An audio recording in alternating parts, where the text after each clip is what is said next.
nombres en los informes. Gracias. Muchas gracias. Y gracias a ustedes por venir. No te preocupes. Y vamos ahora ya a abrir para nuestros estudiantes que quieren acompañar. Parece que hay algunos que quieren acompañar. Y ya estamos transmitiendo. Ya recién conectamos, ya tenemos ahí varios conectados. La profesora Mireia Dávila, hola Mireia, también es profesora de nuestro proyecto. Nos colaboró mucho este año. ¿Cómo estás? Hola, ¿cómo están? Gracias por la invitación. Muchas gracias. Entonces vamos ahora a cambiar el switch, ¿no? Para lo que es un poco esta discusión de materia de inteligencia artificial, que es una temática que la profesora Aline ya está trabajando, pero yo creo que antes de empezarnos, déjame ver si son solo los virtuales o si tenemos los presenciales. Si hay en la afuera. No sé si tenemos alguno, sé que están ya de vacaciones, no sé si tenemos Y lo que pasa pero es que, son los virtuales, aquí ya estamos conectados. es que también tenemos gente en Facebook conectada. Ah, fantástico. No sé qué O sea, YouTube, no sé. ¿Cuál es la educación acá? Condel 249. Para mi marido que está con los hijos. Ah, No me tiene que hablar.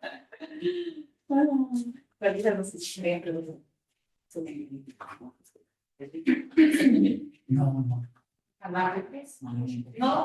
no. Vienen a hablar de Gracias.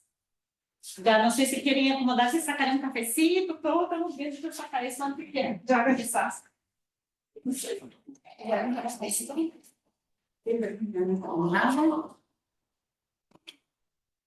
Y nuevamente agradecer a la profesora Aline, entonces, que desde la Universidad Federal de Santa Catarina y especial, ¿no? Impulsando esta gran red, que yo creo que es fascinante el trabajo, complejo el trabajo, ¿no? Son muchas instituciones, muchas personas, tuvimos la oportunidad de ver lo que es este gran proyecto durante este año, pero es incansable cómo nos damos cuenta del aprendizaje y sobre todo, yo creo que algo que ustedes mismos mencionaron, ¿no? Esta capacidad de trabajar de manera colaborativa, no solo dentro de cada una de las instituciones en relación a lo que representa, ¿no? Todo el proyecto, que es increíble la cantidad de gente dentro de estas 14 instituciones que están involucradas, ¿no? Y sobre todo, cómo esto impacta en toda la discusión que tenemos más allá del mismo proyecto, ¿no? ¿No? Dentro de las distintas actividades que desarrollamos. Esta es una, ¿no? Que vamos a tenerla dentro del proyecto, pero sobre todo, ¿no? Sabemos de importantes actividades también, como mencionaba la profesora Aline, no solo es el mayor proyecto en términos de financiamiento de la Unión Europea en el marco de la convocatoria de redes, ¿no? Como también, ¿no? Ella tiene un valor bastante importante para la Unión Europea en relación a este mayor proyecto, sobre todo en América Latina, ¿no? Por el número de instituciones que involucran. Y que, por lo tanto, eso hace con que el proyecto también esté, ¿no? De un acompañamiento muy próximo de la Unión Europea.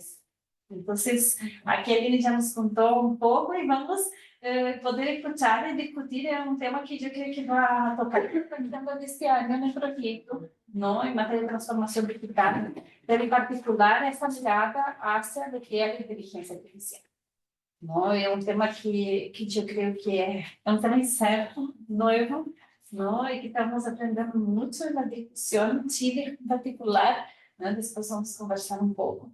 Está avanzando en esta materia, así que Aline, por favor, muy bienvenida.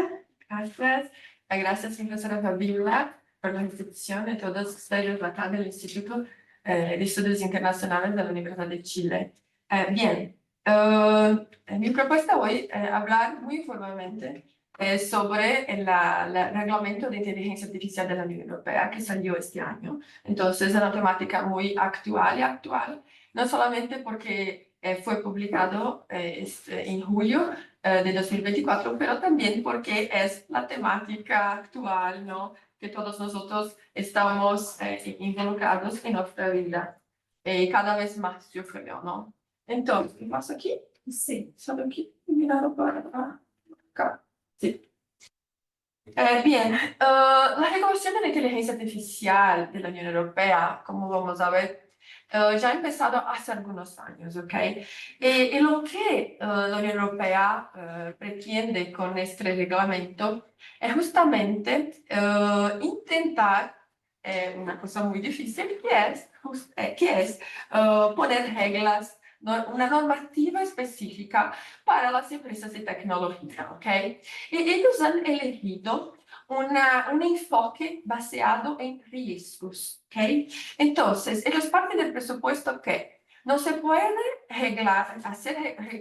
tener reglas iguales para todos los tipos de sistemas de inteligencia artificial, pero los que representan un peligro mayor, tener reglas más robustas, y los que son más, no son tan peligrosos, ¿no? Reglas más, menos exhaustivas, ¿ok? Y ellos van entonces a hacer este reglamento basado en ese enfoque de riesgos. Una cosa que tenemos que tener en cuenta es que el reglamento de inteligencia artificial de la Unión Europea es muy también enfocado en el ser humano, ¿ok? En los derechos fundamentales. Entonces, ellos consideran que, ok, podemos tener innovación, la inteligencia artificial es un hecho, pero no es que se pueda hacer lo que quiera. Las empresas tienen que respetar algunas reglas porque, antes de nada, debemos proteger los individuos, los ciudadanos europeos, en base a los valores que la Unión Europea considera importantes, ¿ok? El reglamento de inteligencia artificial está dentro, ¿no? Dentro de la década década digital de Europa, ¿ok? Esta década digital de Europa tiene algunas metas concretas para la Unión Europea alcanzar hasta 2030, ¿ok? Algunas de esas metas son, por ejemplo, ¿no? Capacitar la población con habilidades digitales, desarrollar infraestructuras tecnológicas seguras y sostenibles, fomentar la digitalización del sector empresarial y asegurar que los servicios públicos sean accesibles y eficientes digitalmente. Entonces, esta es la década digital y el reglamento está inserido en esta política europea. Bien, vamos para dar una mirada muy rápidamente para que tengamos una idea de cómo que ellos han elaborado este reglamento. El inicio, ¿no?, de las discusiones sobre este asunto empezó en 2017, pero en esta época no se hablaba propiamente de inteligencia artificial, ¿no?, pero más de robótica y otros términos que hoy están, que engloban lo que entendíamos por inteligencia artificial. En el año siguiente, 2018, tuve la primera comunicación y grupo de expertos que fueron reunidos para trabajar y pensar sobre esta temática. Y en 2019, ellos lanzaron una guía de ética para la IA. Y esto fue el primer gran hito en la Unión Europea y también a nivel mundial, por considerar no solamente las ventajas de la innovación, ¿no?, de la inteligencia artificial, pero sino también sus riesgos. Entonces, es decir, no, tenemos algunas cosas éticas, ¿no?, presupuestos éticos que a las empresas que deben seguir. Y en 2020 fue lanzado el libro blanco y también fue hecha una consulta pública. En la Unión Europea, el proceso legislativo siempre tiene como la institución proponente la Comisión Europea. Entonces, la Comisión Europea es la única que puede proponer una legislación. Pero antes de proponer una legislación, se hace una consulta pública, que es abierta para cualquier persona del sector público o privado. Ellos han abierto entonces esa consulta pública en 2020, ha recibido más de 1.200 respuestas, algunas también, cerca del 15%, 17% de fuera de la Unión Europea, que han contribuido, ¿no?, con comentarios, sugerencias, en fin. En base a todo eso, el grupo Despiertos, la consulta pública, en 2021 la comisión entonces ha propuesto el reglamento de inteligencia artificial. ¿Okay? De 2021 a diciembre de 2023, nosotros tenemos 2 años y medio. Estos 2 años y medio fue el tiempo que llevó entre la propuesta y la aprobación por las 3 instituciones. En diciembre del año pasado, entonces en diciembre del año pasado, muchísimo tiempo, las 3 instituciones que forman parte del proceso legislativo europeo, o sea, la Comisión Europea, el Consejo y el Parlamento Europeo, llegó a un acuerdo político diciendo esto es el texto final. Interesante observar que, por ejemplo, el texto de la propuesta de 2021 y el texto aprobado 2 años y medio después cambió mucho, porque la tecnología cambió mucho. Por ejemplo, en el texto inicial no había una especificación para la IA generativa como el ChatGPT. Esto fue un capítulo agregado en los últimos meses antes de la aprobación final, para ver cómo es difícil hacer el reglamento sobre este tipo de temática, porque la tecnología es muy dinámica y muy rápido. Entonces ellos han incorporado un capítulo y hoy hay un capítulo especial, el reglamento tiene un capítulo específico sobre IA generativa en los últimos meses. ¿Okay? En 2 años y medio puede parecer un tiempo muy largo, pero no para la aprobación, considerando la media, ¿no?, del proceso legislativo europeo, fue un tiempo récord para ellos, ¿okay? Porque ellos realmente vislumbraron la necesidad de hacer este reglamento lo más rápido posible, porque no se podía dejar las cosas como estaban. Y finalmente, después, en julio, nosotros tuvimos entonces la publicación del texto en el Diario Oficial de la Unión Europea. Pero atención, ¿por qué? Porque sí, la aplicación en su totalidad del reglamento va a ocurrir solamente en agosto de 2026, ¿ok? Es muy común en los reglamentos europeos, ellos hacen la publicación, pero no es que toda la integralidad del reglamento entre en vigor simultáneamente en 20 días después de la publicación diaria oficial. No, es muy común, el reglamento de inteligencia artificial no es distinto, que algunas disposiciones entren en vigor antes y otras después, ¿ok? Esto ellos van a decidir en conformidad a la necesidad de adaptación, por ejemplo, de empresas, de gobiernos, en fin. En el caso del AI Act, por ejemplo, las disposiciones sobre prácticas prohibidas ya van a entrar en vigor ahora en febrero de 2025, o sea, en 2 meses. Los requisitos de transparencia en agosto del próximo año. Y para los sistemas de alto riesgo, ¿no?, disponen de más tiempo para cumplir los requisitos solamente en agosto de 2027. Ok. Y aquí nosotros tenemos lo esquema que podemos, ¿no?, mirar de la opción por una regulación basada en riesgos, justamente que tiene el propósito de evaluar estos sistemas de manera diferenciada proporcionalmente al riesgo presentado, evitando entonces un reglamento excesivamente restrictivo para sistemas de bajo riesgo, y también garantizando una protección robusta para aquellos que representan mayores peligros. Entonces, por ejemplo, un chatbot que interactúa con un consumidor en un call center certamente no tiene el mismo grado de periculosidad de un sistema de IA que ayuda a médicos en la detectación de una patología, ¿ok? Entonces deben ser tratados en modo distinto. Y esto que vamos a ver. Riesgos inaceptables. Ley Act prohíbe ciertos usos de IA que son considerados una amenaza para los derechos fundamentales y la seguridad de los ciudadanos europeos, porque estarían entonces violando valores de la Unión Europea. Por esto, riesgos inaceptables, ya de riesgos inaceptables, están prohibidos. No pueden en la Unión Europea.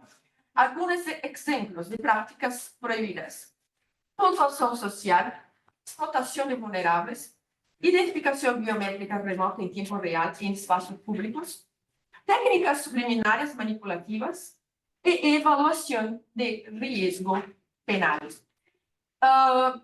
Yo quería solo aprofundizar aquí un punto que yo creo que es muy interesante, porque es justamente la puntuación social, que es muy común en una práctica en China, por ejemplo, ¿no?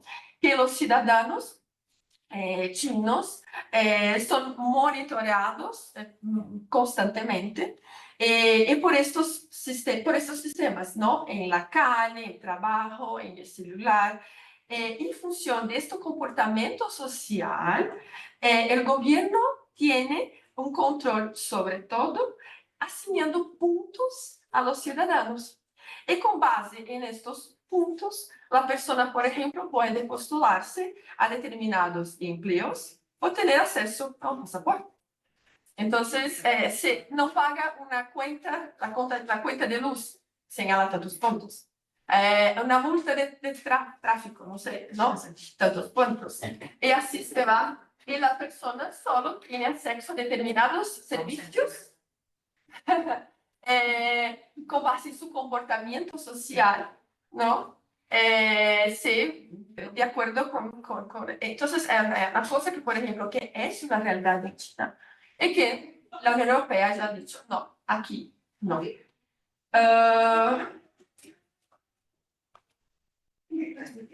Aquí después yo vuelvo para mostrar. Después, sistemas de IA de alto riesgo. Estos sistemas entonces son permitidos, ¿ok? Por la Unión Europea. Estos se pueden, pero sujetos a rigurosos requisitos, ¿ok? Deben cumplir, por ejemplo, con estándares estrictos de gestión de riesgo, robustez técnica, gobernanza de datos, transparencia, supervisión humana, es muy importante, y ciberseguridad antes de ser puestos al mercado. Entonces, ¿qué se pasa con este tipo de sistema de IA? Todos esos sistemas de IA deben ser sometidos a una evaluación previa. O sea, antes de poner en el mercado, la Unión Europea debe decir, ok, este sistema puede ser comercializado. Ok, es así. La lista es muy interesante aquí, una técnica, digamos, legislativa que ellos han utilizado. Ellos han puesto los sistemas de alto riesgo en una lista que está indicada en el anexo 3 del reglamento. Y la Comisión Europea está explícito que la Comisión Europea puede agregar nuevos sistemas de IA, ¿ok? En este anexo. Fue una forma que ellos han encontrado, ¿no? De, así, intentar dejar el reglamento lo más actualizado posible, porque ellos saben que es una lista que hoy en día no, estaba ok, pero no sé, en un año o 2 años que se va a pasar. Entonces, ellos han puesto esto en un anexo 3 y han dicho, este anexo puede ser actualizado. ¿Ok? Hoy en día, ¿qué áreas que están en este anexo 3? Migración y asilo para gestión y control fronterizo, empleo para selección de candidatos. Entonces, son sistemas. Todo sistema, por ejemplo, que va a hacer una selección de candidatos para empleo, son de alto riesgo, así como biometría para identificación, seguridad e infraestructura críticas, acceso a educación y formación, determinación de beneficiarios de servicios sociales, administración de justicia y el poder judicial. No sé cómo es acá en Chile, pero en Brasil los tribunales están utilizando muchísimo sistemas de inteligencia artificial en la parte no solo bien administrativa de gestión, ¿no? De los procesos, pero también ayudando en las decisiones. ¿Okay?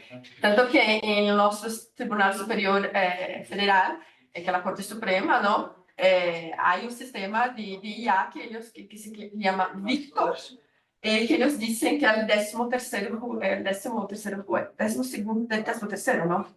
13º juez, sí, sí. que es el otro, ¿no? El otro Luis. Bien. Y en procesos democráticos, influyendo en resultados electorales.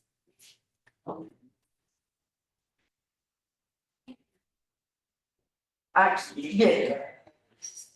Este aquí yo quería mostrar a ustedes como documento. Porque pueden las... No sé si ustedes han visto este vídeo. No, lo otro, bueno. Sí. No sé si ustedes han visto este vídeo que salió hace dos semanas, 10 días, de Elon Musk y Giorgio Meloni, ¿no? Este vídeo es una película que fue generada por un modelo de inteligencia artificial que combina imágenes reales, ¿no? Con secuencias creadas digitalmente, logrando un efecto que puede ser un poco convincente, ¿no? Pero, ¿qué es esto? Es una deepfake, ¿ok? Y obviamente ese vídeo se hizo viral, ¿no? Vamos a ver una vez más. Oh, muy rápido, ¿no? No. ¿Cómo algo? Espera. Ay, sí. Aquí. Ok. Si yo envío esto a mi abuela, certamente ella va a creer que es real, ¿no? Y Giorgia Meloni ha incluso comentado este vídeo, ¿no? Diciendo que como esto es un caso que muestra cómo el sistema de IA puede ser peligroso, ¿no? Y puede ser utilizado para distorsionar la realidad. Un otro ejemplo. Acá, por favor, puede ver.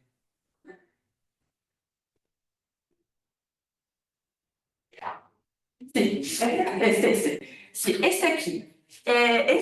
Estos pájaros muy bonitos, coloridos y todo más, fue publicado en un perfil de TikTok y ha acumulado millones de vistas, de comentarios y todo más. Sin embargo, no, estos animales no son reales, no son más que imágenes creadas por inteligencia artificial, justamente la IA generativa. Y para quienes no son expertos, es posible confundirse, sí.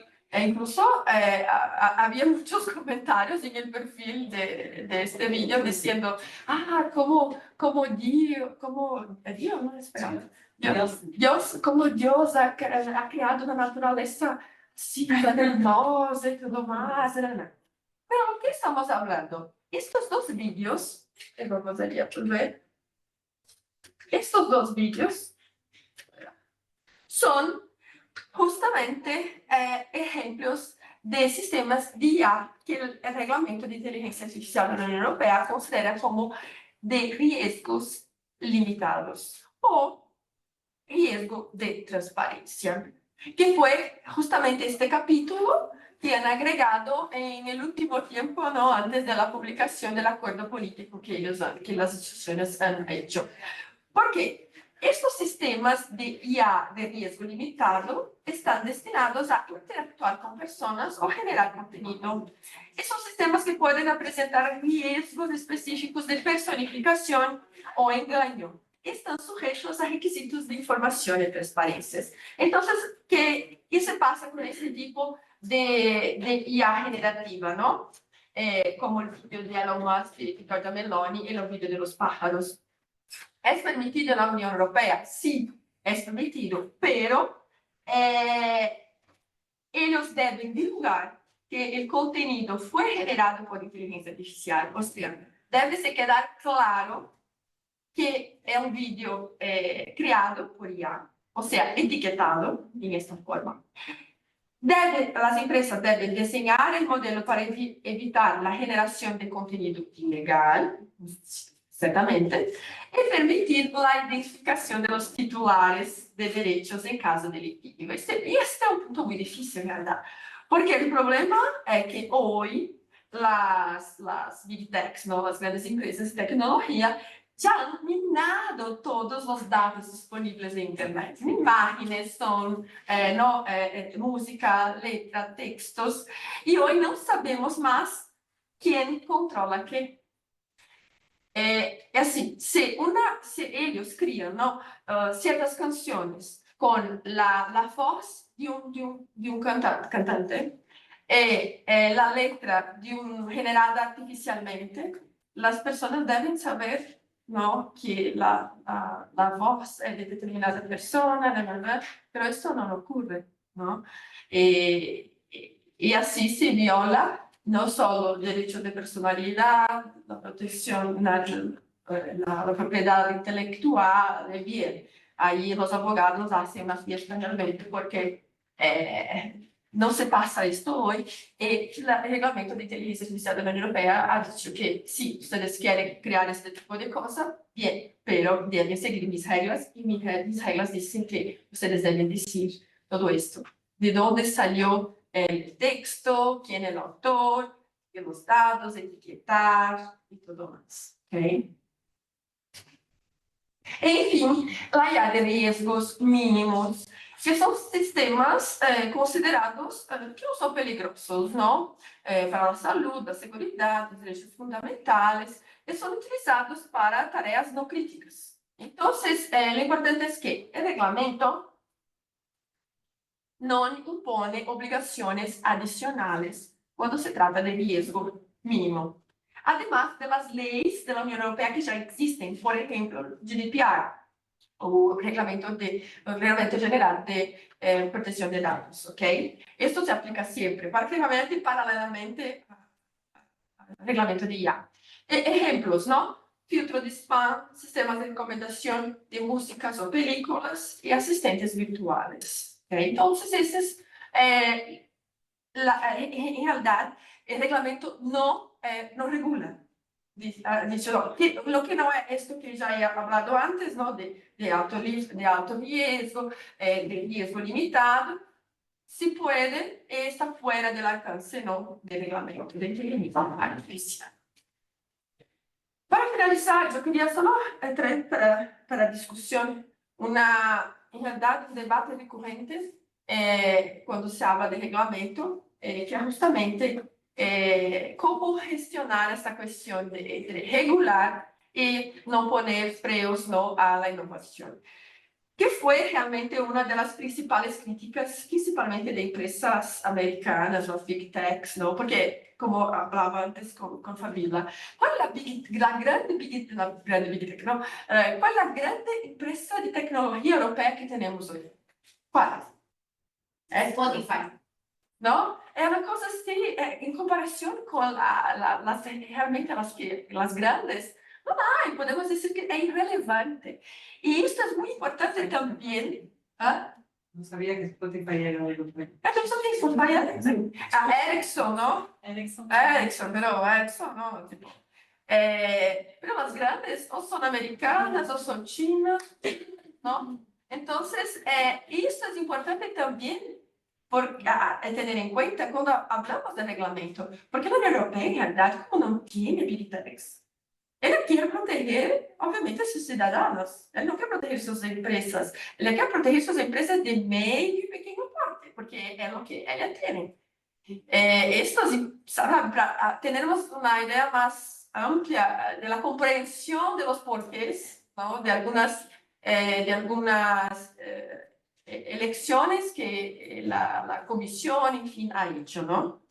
Pero lo que la Unión Europea dice es que las reglas claras van a permitir, ¿no?, una igualdad de condiciones de competencia entre las empresas, ¿no? No dejar todo en las manos de los big techs, pero también permitir que empresas menores puedan participar de este mercado y que obviamente se respeten los derechos fundamentales, que esto es imprescindible.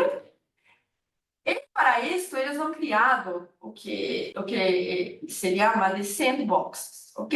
O que seriam essas regulatory sandboxes? São espaços de experimentação em ambiente controlado, em que as empresas põem seus sistemas de IA em estas sandboxes para ser testados.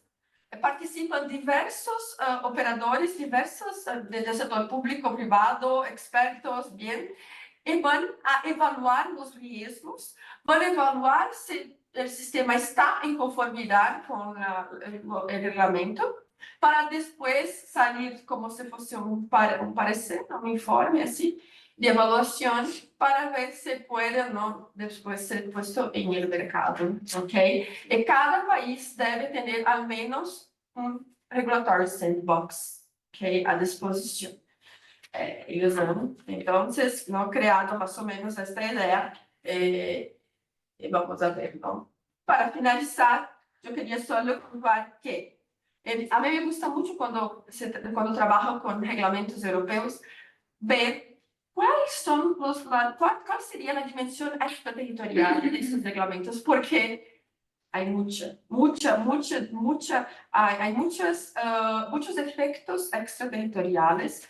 Algunos reglamentos en realidad prácticamente alcanzan empresas en cualquier lugar del mundo si quieren comercializar en Europa. Entonces, esto también ocurre con el reglamento de inteligencia artificial.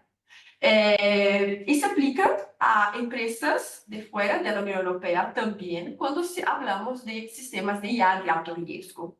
Entonces, si una empresa chilena, brasileña, americana crea un sistema de IA que ha comprado por una empresa, en fin, europea, por ejemplo, para poner en el mercado europeo o se utiliza de un sistema creado fuera de la Unión Europea, estas empresas extranjeras deben seguir también las reglas del sistema de reglamento de inteligencia artificial. ¿Okay?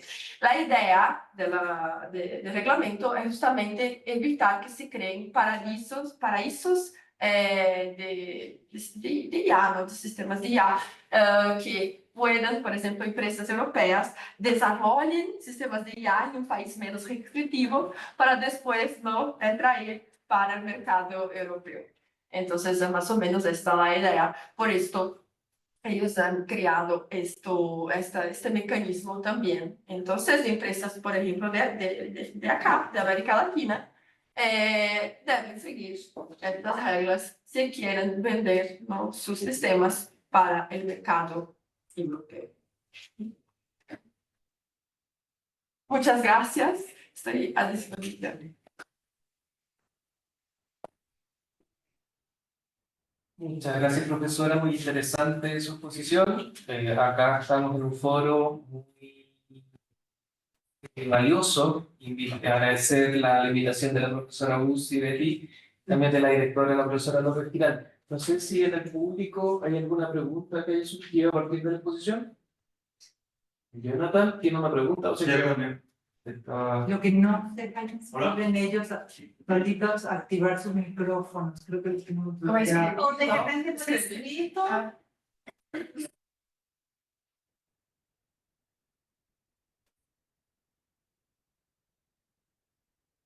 ¿Quién es el intertanto, profesor Serrano? Muchas gracias. Está Muchísimas gracias a ti por tu exposición, es muy interesante. Refresca un poco la memoria, ¿no? El reglamento europeo, que ya lleva unos meses en vigor y está disponible, ¿no? Para el que quiera leerlo. Y entonces me gustaría un poco profundizar algunas cosas que yo no sé, porque no soy, me lo leí por encima cuando se publicó, pero no soy experto ni me dedico a esto.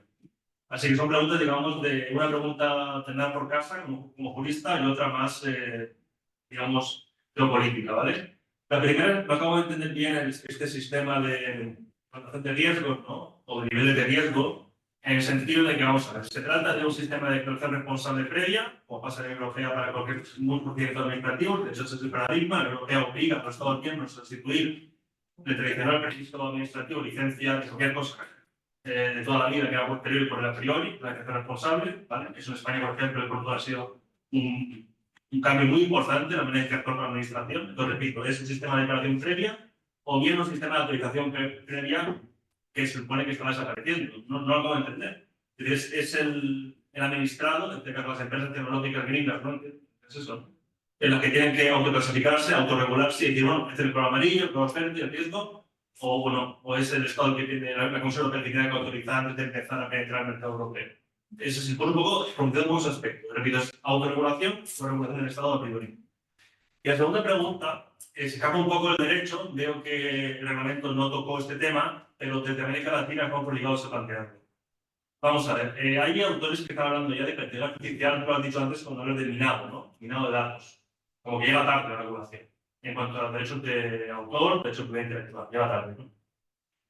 Hay autores que hablan de que se está reproduciendo el esquema anterior, incluso, bueno, el esquema, digamos, imperialista económico, de enviar commodities desde aquí hacia allá, hacia el norte global, hacia el centro del sistema mundo, ¿no? De la economía mundial, de la periferia hacia el centro, e incluso aún más allá. No voy a hablar de los análisis un poco más provocadores, pero esa es la idea, ¿no? Entonces, bueno, no sabemos que Internet está mayoritariamente en inglés y en chino, ¿no? Después está en español, no estamos mejor que el francés o alemán, pero hay mucho contenido en español en Internet. Acceso libre, ¿no? Que son contenidos que han sido utilizados para alimentar esta propiedad intelectual, que es un software de inteligencia artificial que se han desarrollado de manera gratuita gracias a nuestro volcado de datos masivos desde aquí. Entonces, esto se está dando, o sea, de que estamos siendo objeto de una colonización por parte de las empresas gringas a través de los recursos que gratuitamente cedemos de manera muy inocente y reflexiva. Esto se está dando, será un tipo de compensación ¿no? Para en el futuro, porque se tendrá que plantear. Si nos están vendiendo la inteligencia artificial, que si la plantear nuestros recursos, no sé, a lo mejor tendrá que, yo creo que en más décadas, se plantear algún tipo de justicia distributiva. Gracias. Bien, en relación con la primera pregunta, cuando se trata de sistemas de alto riesgo, ellos deben pasar por los sandbox, entonces deben ser aprobados previamente. Y ellos han creado una estructura de gobernanza de reglamento muy compleja. Entonces, incluye, por ejemplo, agencias nacionales de inteligencia artificial, después también en el nivel europeo, otros órganos, ¿no? Especializados así. Hay unas 4 o 5 estructuras específicas. Entonces, cuando hablamos de alto riesgo, debe pasar por ese sandbox, debe haber una habilitación previa. Entonces, es esto. En relación a la segunda pregunta, no me he comprendido muy bien. La declaración responsable, que hace un responsable, por ejemplo, los etiquetados, regulaciones. No, el etiquetado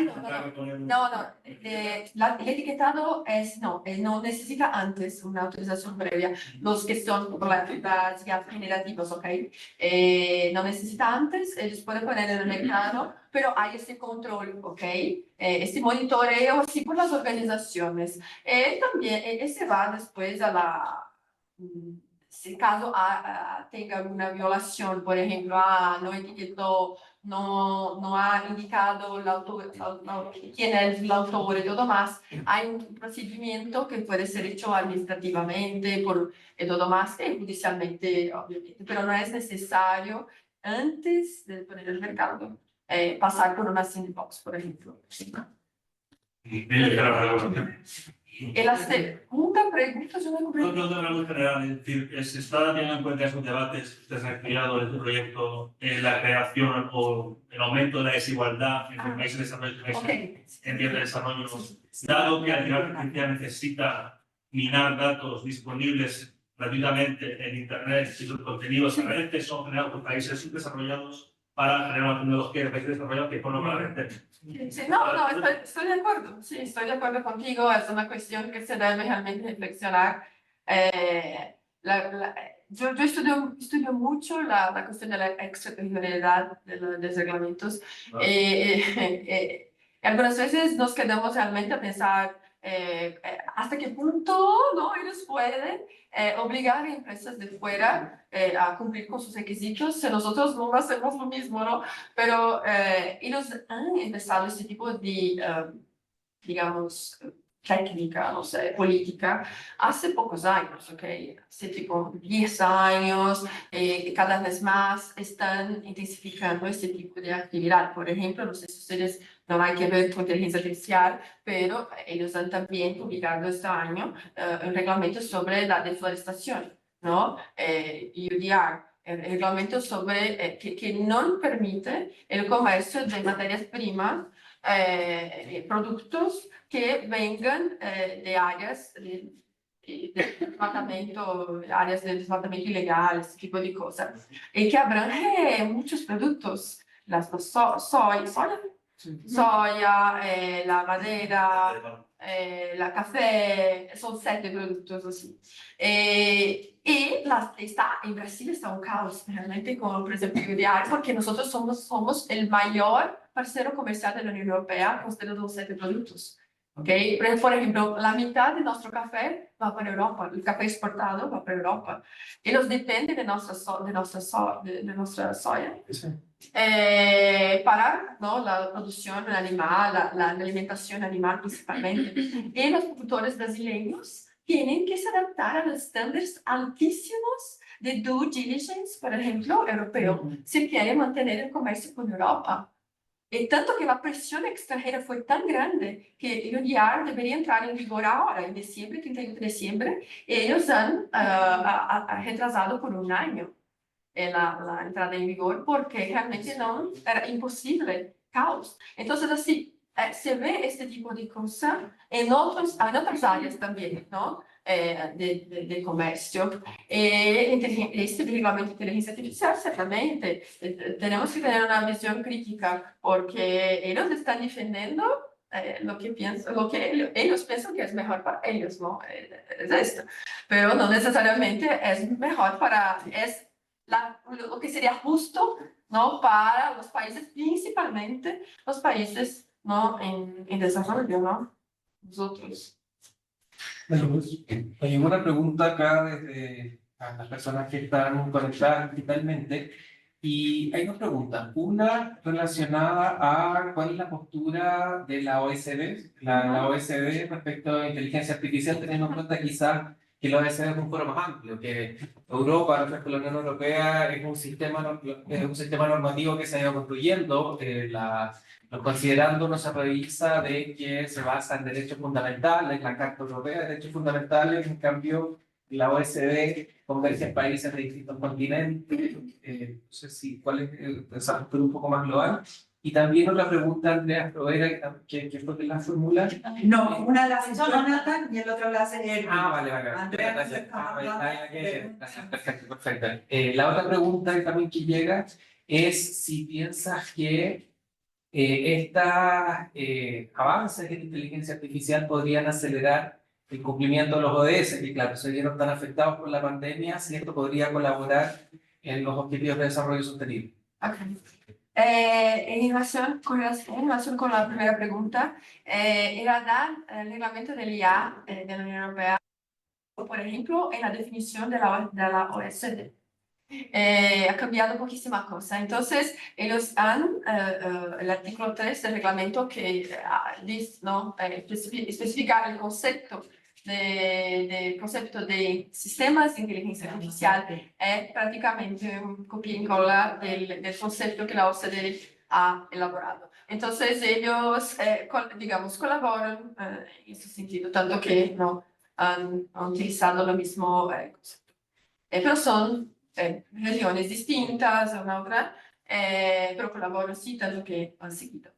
En relación con la segunda pregunta del Desarrollo sostenible. Sí. Si tú crees que, eso ya es una opinión más particular, si tú crees que esto puede ayudar a los cumplimientos de los ODS. De los ODS, ok. Bien. Si bien utilizado todo más, porque así es muy amplio, ¿no? Sistemas de inteligencia artificial, por ejemplo, se va a pensar que se puede utilizar para intentar mejorar el acceso a la justicia. Claro. Es una cosa buena, ¿ok?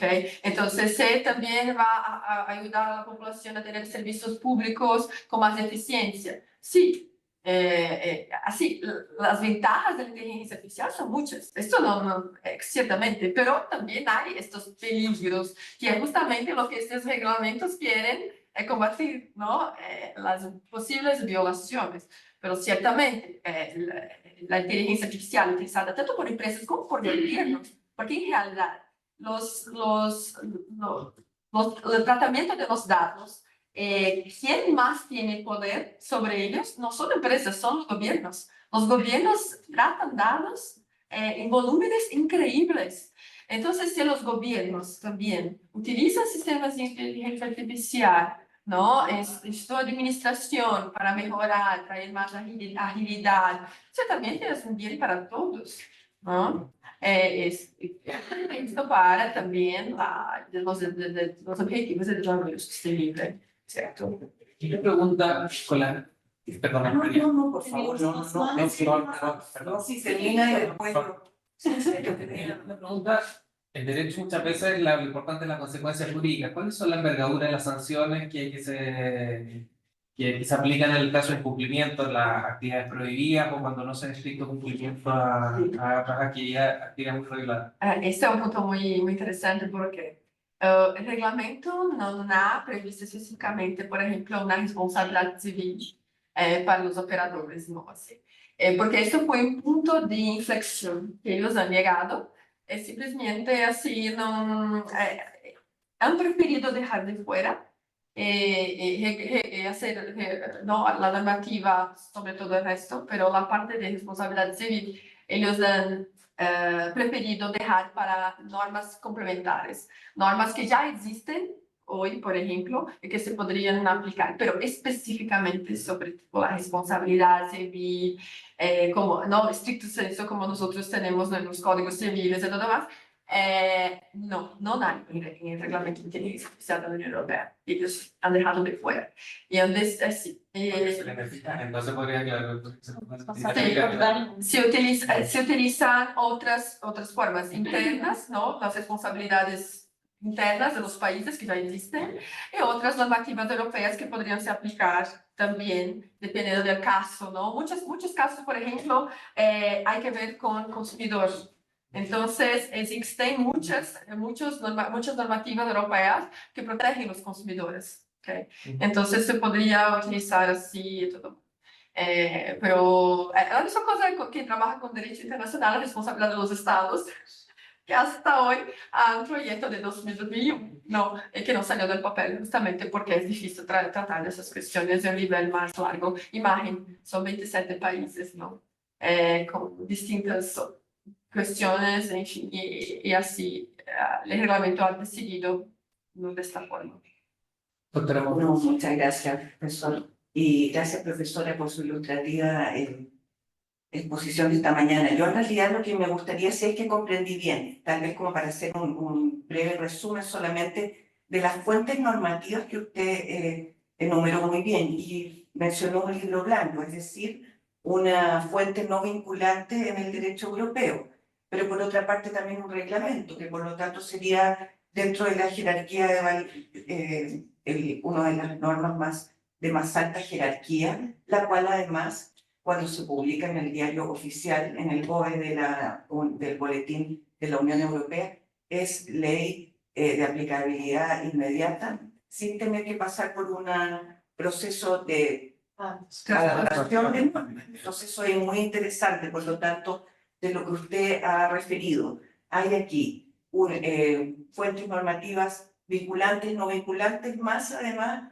otras fuentes que pueden ser utilizadas de manera horizontal o transversal, justamente dependiendo de la materia específica que se esté tratando, sobre todo teniendo en cuenta que la Comisión Europea tiene también funciones cuasi jurisdiccionales y por lo tanto, como usted bien mencionaba, lo de la responsabilidad de los estados, también hay una responsabilidad que la Comisión junto al Tribunal de Justicia de la Unión Europea pueden llamar a los 27 estados a cumplir porque tienen, digamos, esa potestad cuasi jurisdiccional. Un poco por ahí quería comenzar. ¿Cuál es su parecer sobre esto? Sí, muchas gracias. Es muy interesante porque el sistema europeo hay muchas fuentes que ellos eligen en el momento, depende de la materia, lo que van a elegir, no sé, va a ser una directiva, un reglamento.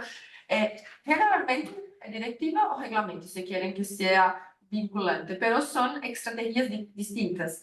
Por ejemplo, en el caso de la utilización del plástico de utilización única, que es prohibida hoy en día en la Unión Europea, ellos han elegido una directiva. ¿Okay? En este caso, ¿qué se pasa? Cada estado debe hacer la transposición de la normativa europea internamente. Cada uno hace de un modo distinto, pero la única cosa que une, ¿no? Todos es el objetivo final. Entonces, en 2 años, ustedes tienen que prohibir el comercio de plástico de utilización única en sus países. Bien. Acá, ellos han elegido el reglamento, que es más, yo creo que es más, no más fuerte, pero es más directo porque no depende de la transposición por los estados. Entonces, garantiza que todo está aquí. El reglamento está en el documento, entonces los estados no necesitan hacer absolutamente nada. Pero ellos hacen un poco así, como las disposiciones finales prevé que, dependiendo de la materia dentro del reglamento, va a tener una entrada en vigor distinta en un momento distinto, también permite que las empresas, los gobiernos, que se estructure todo el sistema para que se pueda entrar en vigor, por ejemplo, el sistema de autoriesgo, que va a ser el último a efectivamente ser prohibido y las obligaciones a ser impuestas, ¿no? por los estados. Entonces, son técnicas distintas, mas es muy interesante esta elección, ¿no? que ellos hacen, pero, como has dicho, no impide que otras legislaciones que también existen, tanto a nivel europeo como en algunos casos también nacional, interactúen. Es una estructura, ellos mismos dicen que este reglamento es una pieza de un rompecabezas. No se puede esperar que el reglamento va a solucionar todo el problema, pero es una pieza importante, sí, pero otras normativas también existen y también deben ser aplicadas, como por ejemplo el Reglamento General de Protección de Datos, que hay mucho que ver con la cuestión de la protección de los derechos de los autores, de todo más. Entonces es una pieza complejo, ¿no? Rompecabezas. Súper interesante esta presentación, Aline, y me encanta porque yo creo que lo virtuoso además que estemos sentados en esta mesa es que este tema particularmente expresa como las dificultades como geopolíticas también que tiene el fenómeno. El viernes nosotros en Chile se publicó finalmente la Ley de Protección de Datos Personales, la actualización de nuestra ley del año 99, que fue una ley profundamente inspirada en el Reglamento Europeo de Protección de Datos Personales. De hecho, tuvimos hasta un funcionario italiano sentado en el Congreso haciendo mucho advocacy en favor de estas reglas, lo que no pasó desapercibido para nadie. En ese sentido, a propósito de lo que tú mencionabas en tu presentación, esto de los efectos globales o transfronterizos del GDPR, esta idea que desarrolla también Anne Bradford, la desarrolla incluso mejor cuando escribe esto de los imperios digitales a propósito de la inteligencia artificial. Porque esto es lo que está pasando ahora. Todos los países han declarado que quien domine la inteligencia artificial va a dominar el mundo. Ese es como el nuevo cliché. Así como el cliché hace 10 años fue los datos del nuevo petróleo, ahora el cliché es el que domina la vida, domina el mundo. Y eso yo creo que ha resultado ser particularmente descarnado a propósito de las regulaciones. Nosotros en el centro tenemos una opinión bien escéptica con este reglamento en particular. En principio, nosotros, cuando se hablaba del Reglamento Europeo de Protección de Datos, la verdad es que teníamos pocas dudas desde el punto de vista jurídico en que era un camino que de verdad teníamos que recorrer.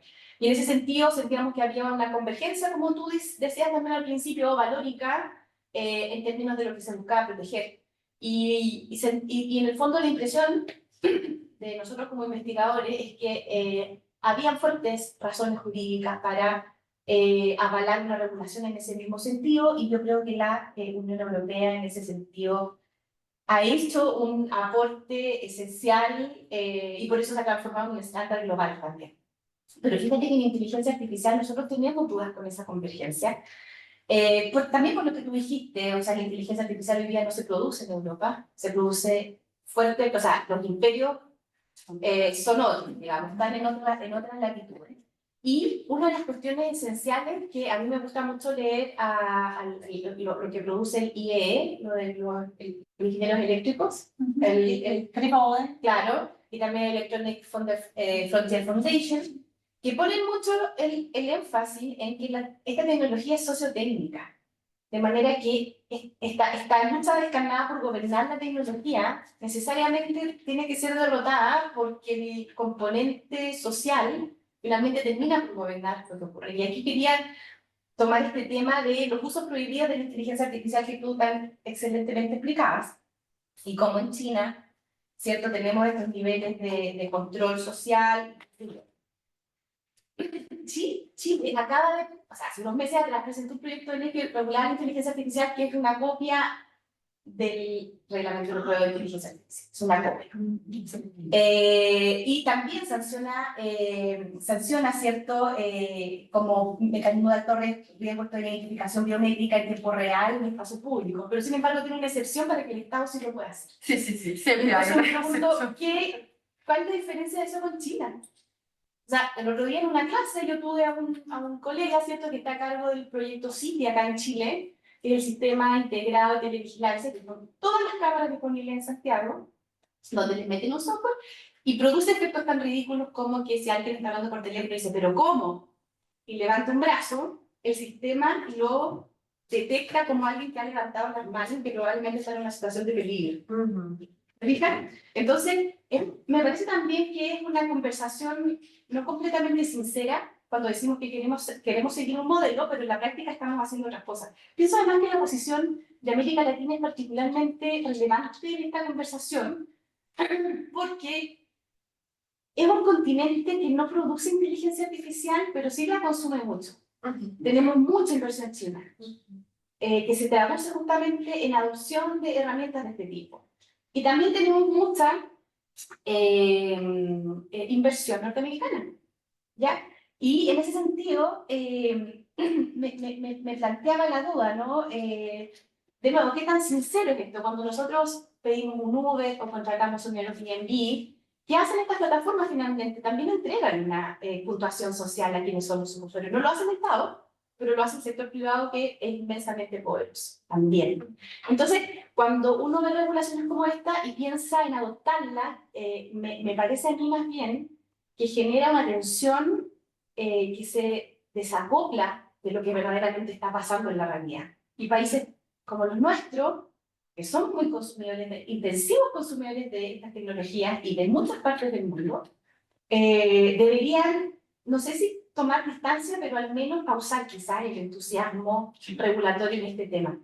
Y en ese sentido, también una de las críticas que yo he escuchado a colegas en la Unión Europea, entonces de la pregunta de Jaime, de la sanción, es que muchos colegas critican también este reglamento, señalándolo como una iniciativa más bien política de querer ganar esta lucha imperial, digamos, pero que no tenía tampoco un verdadero interés en sancionar responsables porque le entregaban a certificadoras privadas la calificación del riesgo. Y cuando se privatiza de esa manera la evaluación del riesgo, de nuevo aparece este tema de qué tan sincera era la verdadera voluntad. En ese sentido, yo quisiera preguntarte, en Brasil, ¿cómo ves tú que concilian esto? ¿Lo ven con el mismo entusiasmo o también piensan en estas pausas necesarias? Sí, yo estoy de acuerdo totalmente con tu reflexión, porque sí, una cosa interesante es que la Unión Europea en los últimos años está realmente intentando ponerse en un papel de global governance, ¿no? En este tipo de exportación de modelos legislativos es una de las maneras que ellos han encontrado para esto. Entonces, yo voy a ser el primero a hacer un reglamento de protección de datos, yo voy a ser el primero a hacer un reglamento de protección de inteligencia artificial. Entonces, ¿por qué? Porque ellos estructuran un modelo que la gente de fuera ve, oh, mira, ellos han hecho Europa, ¿no? Primer mundo, debe ser una legislación muy buena, importan algunas veces, como Brasil ha hecho con el GDPR. La ley de protección, la ley general de protección de datos brasileña es prácticamente una copia de la legislación europea. ¿Okay? Pero en relación con el reglamento de inteligencia artificial y también los otros, obviamente, se debe tener en cuenta los intereses, ¿no? Los intereses europeos y nosotros. ¿Será que tenemos los mismos intereses que ellos? Cierto, podemos nos inspirar en un modelo que ya existe, pero ni ellos saben si va a ser bien sucedido o bien exitoso, ¿no? O no. Porque no han tenido ni tiempo de ponerlo en práctica. Entonces, es todo un poco oscuro, así, es cierto. Nosotros somos latinoamericanos, nosotros tenemos nuestras necesidades, nuestros intereses, cierto, compartimos valores, ellos hacen cosas que son interesantes, sí, pero en esta parte legislativa tenemos que tener alguna atención, ¿cierto? Podemos nos inspirar, sí, pero también ver lo que es importante que nosotros protejamos, ¿no? ¿Qué queremos nosotros? Hacer esta pregunta, que parece una pregunta primordial, básica, ¿no? ¿Qué queremos nosotros con esto? Parece a veces una ansia, así, ay, tenemos que hacer, ¿no? Regular, tenemos que regular, se elige una cosa y vamos, pero no es así. No tenemos que dar un poco de cautela porque es un tema muy sensible, que toca a todos nosotros. Esta parte de derechos fundamentales imagínate, este vídeo de Elon Musk con Giorgia Meloni fue, ok, parece un poco así divertido, de broma, pero se hace esto con un figlio nuestro, con un hijo, ¿no? Con una cosa así como hacen, ¿no? Deepfakes y cosas que dejan una niña sin nada, ¿no? Desnuda. Una chica que podría ser nuestra hija o de nuestra familia. Es una cosa, entonces, es un tema muy delicado, y que debemos tener ciertamente atención. En los países no pueden simplemente importar un modelo así, punto. Bueno, ahí pasa una cuestión interesante que nosotros también hemos... Ay, perdón. Una cuestión interesante que nosotros también hemos debatido en el centro, y es la conversación sobre disrupción tecnológica y disrupción normativa. Que muchas veces la disrupción tecnológica no produce disrupción normativa, eso se traduce en que las reglas vigentes permiten resolver los problemas que se producen. Y en ese caso, no es necesario tener más. Hay veces en que la disrupción normativa es parcial, y en esos casos, lo que puede pedirse es que, o promoverse, es que los tribunales ajusten también sus criterios a la hora de sancionar un caso. Y claro, hay momentos en que la disrupción normativa es máxima, donde uno dice, ¿sabes que no hay ninguna herramienta en el ordenamiento jurídico que nos sirva? Regulemos. Y ahí la conversación que yo tuve a propósito en un viaje a Estados Unidos hace poco, que fue justamente un viaje de empresa tecnológica, era que todos los colegas con los que nosotros hablábamos, todos los abogados decían, mi sugerencia, atendido justamente al vertiginoso avance, es ver dónde se produce la brecha y hacerla. Y ahí el ejemplo que tú pones me encanta, porque el delito de suplantación en Chile existe, pero solamente cuando alguien suplanta el nombre.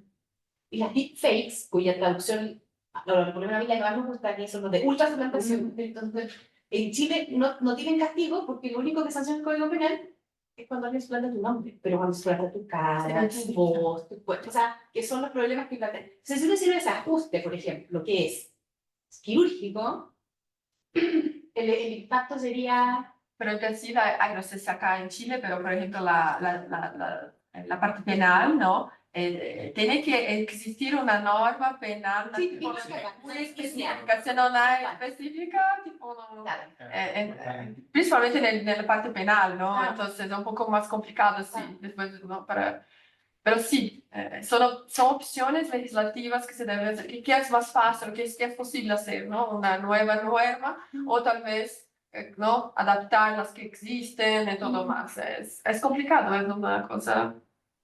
Yo quería hacer un breve comentario, pero no sé si... Pobrecilla de esa, ¿verdad? Yo creo que ya me varias veces que yo. Así que... De tensión. Y yo creo que voy a retomar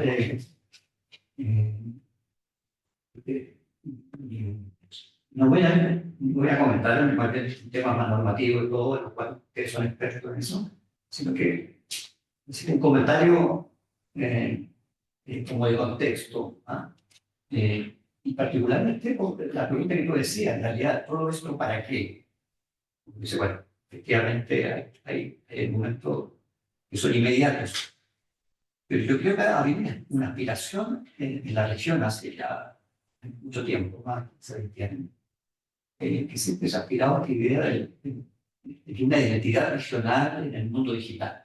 Entonces, lo que se ha planteado siempre es el mercado regional digital. Fue uno de los emblemas con los cuales se trabajó y la cual se generó bastantes expectativas.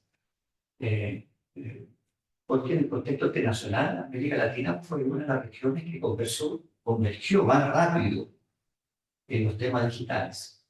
reducción de brecha, acceso, bueno, todo el desarrollo de las telecomunicaciones, penetración, etc.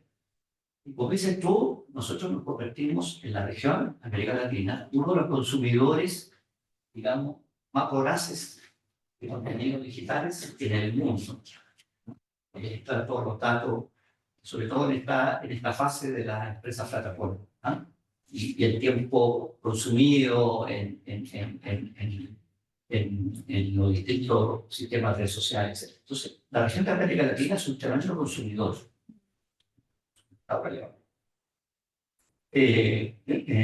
La región ha estado en estos dos mundos, en el mundo de Estados Unidos, bueno, que ahora es China, es fuerte, pero el mundo de Estados Unidos totalmente desregulado, y Europa, ¿no es cierto?, con una cercanía cultural más fuerte, institucional más fuerte, ¿no es cierto?, una regulación, pero que tiene una institucionalidad que se llama Comisión Europea. Y hay que asumir que nosotros en América Latina a lo menos tenemos la CEPAL, pero no tenemos la Comisión Europea. La CEPAL y de las Naciones Unidas es una comisión económica, pero no tiene las atribuciones de una Comisión Europea de establecer. Entonces, en este proyecto que te comentaba que a mí me tocó participar, era en el fondo ver la posibilidad de cerrar brechas y establecer un diálogo político para coordinar a los distintos países de América Latina, que obviamente es una gran inversión en términos de tener un objetivo común y aprovechar esta ola de desarrollo tecnológico en función de los elementos de desarrollo económico y bienestar. En el fondo, la gran oportunidad para eso. Bueno, ahí no me quiero, y yo creo que al final se avanzó, pero obviamente hay una gran dispersión. Yo creo que el liderazgo lo sigue manteniendo Brasil, un tamaño, pero sobre todo porque Brasil siempre ha tenido una visión y fue el único país de América Latina que ha llegado a la instancia, ¿no es cierto?, de gobernanza de Internet a nivel internacional y ha planteado una posición. ¿Ah? Déjame agregar, es el único país que ha sentado en el banquillo ejecutivos tecnológicos. Exactamente. Bueno, Lo de Twitter, bueno, lo de Meta. y Brasil fue el gran actor cuando, ¿se acuerdan? Se discutió el tema de la renovación del contrato que había con el sistema de ICANN, ¿no es cierto?, con el Departamento de Estado de Estados Unidos, donde se suponía que venía el proceso de democratización del Internet. Bueno, Brasil fue un actor, bueno, los países de América Latina se alinearon, bueno, pero finalmente Estados Unidos logró mantener el control, ¿no es cierto?, de la gobernanza de Internet. Y bueno, pero hoy día aparece China como un actor, ¿no? Entonces, bueno, ahí, yo primero que hay que ser optimista. Entonces, hipótesis número uno, yo creo que todavía tenemos una oportunidad para consolidar un mercado regional digital. Dice mercado regional digital, en principio fueron empresas plataformas, que conocimos todo el desarrollo, que fuimos consumidores. Después vino todo el proceso de la industrial o la industria 4.0, ¿no es cierto?, a partir del año 2010, que fueron las grandes empresas. Y hoy día viene la inteligencia artificial. Entonces la pregunta es, ¿cómo podemos aprovechar la inteligencia artificial para poder avanzar en el mercado regional digital? Y ahí voy a la segunda hipótesis. Cuando aparecieron las empresas plataformas, todos los países dijeron, no podemos convertir en un actor principal.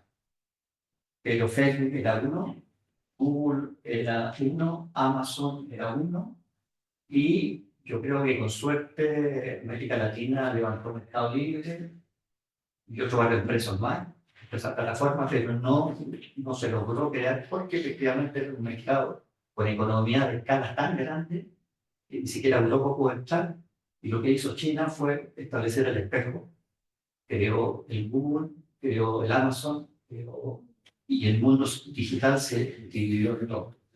Y en el Internet industrial sucedió algo similar. No exactamente igual, pero acá la hipótesis es la inteligencia artificial se puede localizar. Es cierto, las plataformas de inteligencia artificial siguen dominadas por Azure, Microsoft. Hay 4 o 5 plataformas, ¿no es cierto?, que cualquier empresa que quiera hacer inteligencia artificial tiene que usar esos instrumentos. Pero o sea, las aplicaciones son localizadas, ¿no es cierto? Sí. Entonces, y ahí yo creo que está la oportunidad. Entonces, hay regulación, perfecto, digamos, en la punta de la pirámide. Pero en el medio de la pirámide, yo creo que está el tema de desarrollo de capacidad. Y ahí con esto termino, porque no quiero hablar, pero el desarrollo de capacidad que uno ve. Hoy día uno va a cualquier empresa de inteligencia artificial hoy día en Chile, y que hay muchas, y son tremendamente eficientes, y los chicos son programadores, que están en la frontera, son capaces de conversar con Google, con eso. Déjame agregar, hay empresas gringas que operan desde Chile con profesionales chilenos. Claro. Entonces, y cuando uno mira cómo operan estas empresas, operan con la plataforma, ¿no es cierto?, es decir, el fuerte de la formación es el machine learning para ellos, porque la data, ¿no es cierto?, el machine learning es el que les permite hacer los modelos, testear los modelos con toda esta herramienta y empezar a generar el proceso de aprendizaje. Cuando uno ve la plantilla de estas empresas que hay de distintos tamaños, y ve los roles, hay 4 o 5 roles de ingenieros, ¿ah? De data, de programación, etc. Entonces, uno lo que podría pensar que en los roles, estamos pensando en la base de la pirámide, hayan ingenieros que tengan, o otros profesionales que tengan esta dimensión ética, uno, pero también tengan la dimensión de la diversidad profesional para inteligencia artificial, porque cada vez más estas plataformas son cada vez más amigables. Incluso alguien puede hacer algo sin programar en Python, podría ser capaz de establecer algoritmos, ¿ah? Porque ya las máquinas, uno le dice quiero hacer este programa y te entrega el programa. ¿Ah? Y lo que hace otra persona, lo que hace es revisar el código y chequea, digamos. Entonces, yo creo que allí hay una oportunidad interesante y sobre todo, y de allí, desarrollo de capacidades, ¿no es cierto?, a nivel de las universidades, si en el fondo se forme gente que tengan esta dimensión ética, ¿no es cierto?, y regulatoria, deberían haber abogados, por ejemplo, en esa empresa. Y el gobierno seguirá haciendo su trabajo de decir, ¿sabe qué? Bueno, Brasil lo hace, pero Chile debe decir, mire, nosotros de aquí a los 5 años vamos a definir 3 o 4 verticales que vamos a hacer clases mundiales en inteligencia artificial en estos verticales. Muy interesante el comentario. Permítame hacer un último comentario, porque ya estamos ahí con los tiempos para cerrar, ¿no? Y como yo creo que lo que mencionaba Aline al mencionar la legislación, esta en particular de inteligencia artificial, no, na verdade, ella é uma dentro de um conjunto normativo muito mais amplo que abarca a transformação digital e mais allá. Y tal vez ahora escuchando un poco Mario, nosotros nos damos cuenta que si bien hay toda esta regulación, ¿no?, que se aplica y que busca controlar sobre todo algunos aspectos de riesgo desde la perspectiva del desarrollo de esta tecnología, también hay una política europea mucho más amplia de impulsar el desarrollo de la inteligencia artificial. Nosotros vimos recientemente, justamente estábamos conversando, ¿no?, de convocatorias que Europa está proyectando, que aplica a Latinoamérica, entre otras regiones, en el sentido de identificar los grandes desarrolladores de tecnología de inteligencia artificial, ¿no?, para recibir financiamiento desde Europa, y obviamente eso implica estar sujeto también a las reglas europeas de una manera extraterritorial. Y también yo creo que hay varias preguntas, tal vez ya el tiempo ya no nos permite dar respuestas, pero yo creo que son muy buenas para que este sea un espacio que podamos replicar y volver a discutir, porque es necesario.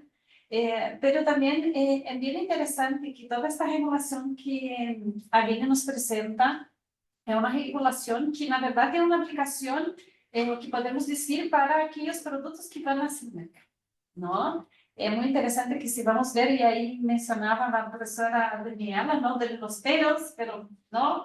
Las excepciones. Por ejemplo, en materia de seguridad ya no hay una aplicación propiamente de este reglamento, sino que hay un universo distinto que va a trabajar este tipo de tecnología desde la perspectiva de seguridad. Y es bien interesante que hoy, dentro de un impulso de la autonomía estratégica de Europa, ¿no? Hay un esfuerzo muy grande de incentivar el desarrollo tecnológico desde una perspectiva dual. Tecnologías que puedan tener no solo aplicación civil, pero también militar. Y en este mundo que nosotros vemos, por ejemplo, toda esta regulación europea que se aplica para productos que van al mercado, pero también hay un desarrollo tecnológico de perspectiva dual, que na verdad mucha inteligencia artificial que tiene doble uso. Y en este escenario que vemos cómo la regulación no logra proyectarse para esta tecnología que tiene un uso que no necesariamente va para el mercado, ¿no? Entonces nosotros estamos viendo hoy, no solo como mencionaba la profesora Aline, lo que es el esfuerzo de Europa también, tener una regulación que se aplique internamente y que tenga una proyección hasta territorial, como también como esta limitación de la regulación en niveles de seguridad que está generando una preocupación muy grande, sobre todo de OTAN, donde Europa también tiene un protagonismo importante, donde más allá de otras instancias, OTAN también está buscando replantear la estrategia de inteligencia artificial para que pueda proyectar un cierto control de la regulación europea para el mundo militar. Y va un poco replicar lo que es esa iniciativa, trabajando los mismos riesgos, pero desde una perspectiva del uso de esa tecnología en el universo de seguridad y militar, y que hoy también hay una gran discusión de cómo plantear la regulación de inteligencia artificial, y sobre todo los desarrollos de inteligencia artificial, más allá de lo que es el mercado mismo, donde hay una preocupación relevante. Entonces, es muy interesante cuando hablamos esta mirada desde la regulación, ¿no? Y su espectro de actuación, por así decir, y cómo eso se proyecta en distintas capas, por así decir, para poder manejar con temas, sobre todo, más complejos, ¿no? Y que obviamente son materias que van a permear mucho más la discusión ética que regulatoria, ya que no hay una capacidad de regular este universo más de seguridad, dado que hoy la inteligencia artificial es caracterizada como también no solo tecnología de alto riesgo, pero también un potencial de aplicación limitada muy complejo. Así que agradecer aquí a la profesora Aline. Yo sé que Andy y Jonathan tenían algunas preguntas. Yo creo que en alguna medida, leyendo las preguntas, algunas ya fueron parcialmente, así, por así decir, respondidas. Yo creo que la profesora Aline también deja su contacto para que no dejen de escribirla y poder profundizar las preguntas que tengan. Yo creo que espero que este sea un encuentro de muchos otros en que podemos profundizar esta discusión. Y sin duda el proyecto Erasmus, el proyecto Bridge Watch, es una buena oportunidad de construir estas puentes, por así decir, para trabajar temas de vanguardia, como va a ser el próximo año, el tema de transformación digital, pero que va a dialogar de manera muy importante con algo que es fundamental y que se piensa la transformación digital en pro de la humanidad, en el sentido de contribuir al ser humano, y no una transformación digital en que la tecnología nos absorba, nos haga convertirse en esclavos de la tecnología. Entonces, yo creo que es muy buen momento para conciliar los dos temas y que podamos seguir reflexionando, porque tenemos que pensar cómo esta regulación efectivamente va a obrar, va a laborar en pro del ser humano, para uma vida melhor e que vá ¿no? Más allá de lo que son los objetivos del desarrollo sostenible, ¿no? Entonces, yo creo que muchísimas gracias, Lili. Te dejo aquí, ya pasamos de nuestros tiempos, pero que quiero hacer Gracias, no quería solo agradecer a todos, ¿no? Por la oportunidad de estar aquí hoy, con la profesora Fabiola también. Es un tema muy, muy interesante. Creo que la troca también, la troca, intercambio fue muy bueno. Muchas gracias por los comentarios. Nos vemos el próximo año, ¿no? En septiembre. Aquí será un bellísimo evento. E também eles esperam em Florianópolis, que é um polo tecnológico incrível. Incluso mi esposo trabaja con tecnología de la información, entonces que es muy, muy fuerte allá en Florianópolis. Entonces están también todos invitados si quieren, ¿no? También ir a la playa, ¿no? Aprovechar un poco. conciliar Sí. los compromisos académicos. Muchísimas gracias. A todos que nos acompañan, así que saludo a todos. ¿Vamos una foto? Sí. Podría ser ahí, pero está pegado.